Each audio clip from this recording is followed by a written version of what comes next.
એ કાઉન્સિલરના બાબત. હા, તો સાહેબ આજે સવારે મેં નીકળ્યો ને તો મને તઈ ગાડી ગોલવાડમાં રોકી અને બેઝબોલના ફટકા માર્યા, મને મારો હાથ તોડી નાખ્યો. બાઇક લઈને આવે છે, હું તો કસ્ટમરને બધો લોટ ના હાથે આપતો હતો. અચાનક આવીને મને કીધું મારા ઘરે કેમ આવ્યો? મેં કીધું, પછી કે તારા તાટિયા તોડ નાખીશ ને આમ ને તેમ ધમકી આપવા લાગ્યો. પછી એના ભાઈને બોલાવીને આવ્યો.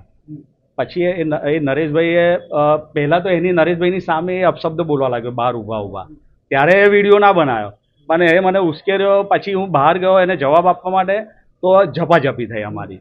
એમાં એ વિડીયો બનાવ્યો અને એટલા ગંદા શબ્દોનો પ્રયોગ કર્યો હતો. એટલે મારી પાસે કોઈ હથિયાર નથી, પણ લોટ લેવાનું મારું જે પ્રેશર કરવાનું સાધન હતું એનીથી મેં મારો સ્વ બચાવ કર્યો. એટલે લોકો પીને ધમાલ મસ્તી કરે, લોકોના માન સન્માનની ધજિયા ઉડાવી દે, એ જોયા કરવાનું.